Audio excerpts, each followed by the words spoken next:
જ્યારે ઘા થાય છે ત્યારે એનો પુનઃ ઉદ્ધાર કરવા માટે બહુ સરસ રામામંડળ છે 24 કલાકનું રમાય કે દેવીઓ આવે, હનુમાનજી મહારાજ આવે, પણ એને કહેતા ગયા હોય છે કે ભાઈ તું રામની રજા વિના કંઈ કરતો નહીં. પછી પ્રભુ રામદેવજી ફરીવાર ધર્મની સ્થાપના કરે છે અને સનાતન ધર્મનો ખૂબ વિસ્તાર થાય છે. છેલ્લો એક પ્રસંગ કરી અને રામદેવજીના ચરણોમાં મારી વાણીને વિરામ આપું કે રામદેવજી મહારાજ જ્યારે અંતિમ સમય હતા, એનું કાર્ય પૂર્ણ થઈ ગયું અને પછી જવાના હતા સોધામ. એટલે એને કીધું કે ભાઈ મારી સમાધિ લેવાનો હવે સમય થઈ ગયો છે, આ જગ્યાએ આપ સમાધિ તૈયાર કરો. અને રામાપેનની સમાધિ કારણે એની પહેલા બાઈ ડાલી એમાં સમાધિ લે છે. પછી રામદેવજી મહારાજ સમાધિ લેવા બરાબર તૈયાર થાય ત્યારે પોતાના સ્વજનોને બેસાડીને કહે છે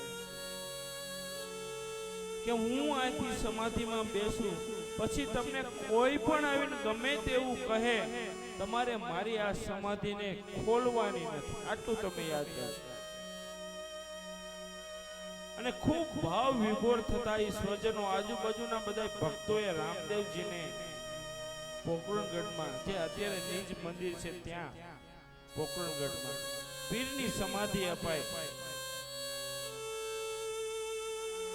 પણ રામદેવજીના માસિયાઈ ભાઈ હરભુજી, બે માસિયાઈ ભાઈ થયા અને બે મિત્ર જેવા. એટલે હરભુજીને રામદેવજીએ કીધું કે ભાઈ જ્યારે હું સ્વધામ જઈ સમાધિ લઈશ એની પહેલા એકવાર હું તને મળીશ. હવે આમ ધીમે ધીમે વાત બધી ખબર પડી કે રામદેવજીએ પોકરણગઢમાં સમાધિ લીધી છે અને આ વાત છે હરભુજી પાસે પહોંચી. એટલે હરભુજીએ વિચાર્યું કે રામદેવે મને વચન આપ્યું હતું એ કોઈ દી મને મળ્યા વિના નહીં જાય નહીં. એને કીધું હતું કે મળ્યા સિવાય નહીં જાવ, પછી ખલાસ એ મળે બને જ નહીં, હું માનું જ નહીં. બહુ બધી બાજુથી વાવડ આવ્યા એટલે હરભુજીને એમ થયું કે હું જઈને જોયા હું.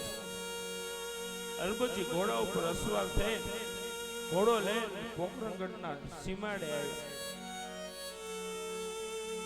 પછી સીમાડે જોયું તો રામદેવજી તો એક ઝાડ નીચે બેઠા હતા.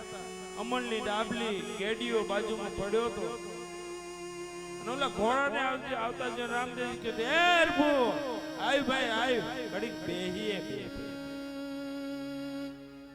રામદેવજી અને હરભુજી બેઠા વાતો કરે.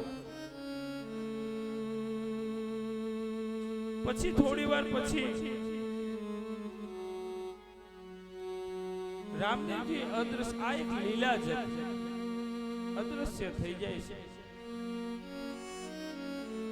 અને હરભુજી એને મળીને પછી ઘોડો લઈને આ બધાને હું કહેતો આવું કે આ મારું માનતા નતા ને એટલે ગયા પોકરણગઢમાં. પણ પોકરણગઢમાં ઘોડા ઉપર આમ બેસીને આવે ને તો બધાય કહેવા લાગ્યા કે આને શરમ નથી, એનો માસિયાઈ ભાઈ રામદેવે સમાધિ લીધી ને આ ઘોડા ઉપર બેન આવે. એટલે એ તો આમ આનંદથી આવ્યા હરભુજી. એટલે બધાય કહેવા લાગ્યા ભાઈ તારો ભાઈ ગયો એનું તને દુઃખ નથી. અરે પણ કે મારો ભાઈ ક્યાંય નથી ગયો, હું એને બેહીને આવ્યો છું. આ અમલનો કટોરો ગેડીઓ મને દીધો કે તું લેતો જા, હું હમણાં આવું છું. અહીં સુધીની વાત. પણ એટલે અમે અમારા હાથે એને સમાધિ આપી છે, અમે બધા હાજર હતા. અરે પણ કે હું અત્યારે મળીને આવ્યો. એટલે જે આ બધા એના કુટુંબ વાળા જે કઈ ભક્તો હતા એને શંકા થઈ. અને રામદેવજીએ ગયા ત્યારે કીધું હતું કે કોઈ પણ સંજોગોમાં કોઈ પણ આવીને તમને કે સમાધિ તમે ખોલતા નહીં. અને આવડા એ બધા એ સમાધિ ખોલવા લાગ્યા. જેવી સમાધિના એ પથ્થર હટાવ્યા ને આકાશમાંથી દિવ્ય શ્રેષ્ઠ વાણી થઈ કે તમને કીધું તું તમે મારું માન્યા નથી, હવે તમારા રાજસ્થાનમાં ધૂળ જ ઉડ્યા રાખશે. અને હવે હું અહીંથી માંડી આ સૌ પોકરણગઢ થી માંડીને હું જાઉં છું હવે ગુજરાતમાં. અને સૌથી પહેલો આપણો પરચો આપા સત્તાધારમાં પીર જે પીરાણું છે અને ઈ પીર નાથી જે સત્યનું પીર કોઈ અસત્ય સ્વીકારતા નથી. એની વાત ન માનવામાં આવી, એનું સત્ય ન સ્વીકારવામાં આવ્યું, એટલે પીરનું જે દેખાય તેજ હતું એ આપણા ગુજરાતમાં આવી ગયું. અને આજે તમે જોજો, ગુજરાતનું એક એક ગામ લઈ લો, એક એક ગામમાં રામદેવજીના મંદિર હશે. નાનું ગામ હશે તો રામદેવજીના મંદિર હશે. એટલું જ નહીં, એક એક ગામમાં રામા મંડળ હશે. શું કામ? પીર. અને ઈ તમને કહી દો, રાજસ્થાન વાળા ઈ ભૂલ કરી હતી, પીર ઉપર શંકા કરી હતી, એટલે નાથી આવ્યો. આપણી વચ્ચે પીર છે, પણ જો આપણે એનું નો માન્યા, આપણને પીર ઉપરથી ભરોસો ઉઠી ગયો, પીર હારે આપણે કપટ કરવા લાગશું તો અહીંથી બીજા રાજ્યમાં જાતા એને વાર ન લાગે હો. એટલે આપણા ઈ પીરાણાને હાચવજો બાપ. અને છેલ્લે પીર કહેતા ગયા છે કે હું તો હવે નથી, પણ જ્યાં મારો પાઠ બંધાય અને 12 પોરનો હોય કે 8 પોરનો જે પાઠ મંડાય એની અંદર જે જ્યોત છે ને એ સ્વયં હું છું.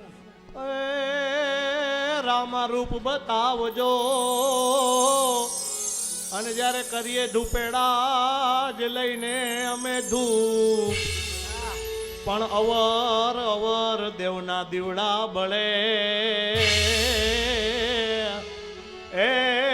એમાં મારો રામદેવજી જ્યોત સ્વરૂપ, પણ અવર રે દેવના દીવડા બળે. એમાં મારો રામદેવજી જ્યોત સ્વરૂપ. તો ઈ જે જ્યોત છે, આપણામાંથી ઘણા દર્શન કર્યા છે, ઈ જ્યોત ઈ સ્વયં પ્રભુ છે. તો આવો રામદેવજીનો મહિમા છે. આવી જ કથા રામદેવ રામાયણની આ સુંદર કથાઓ છે. આ કથાને હું વિરામ આપું, રામદેવજીના ચરણમાં વંદના કરી અને પાછો મારો કાનુડો કેડી દડો રમવાના ઊભો હોય.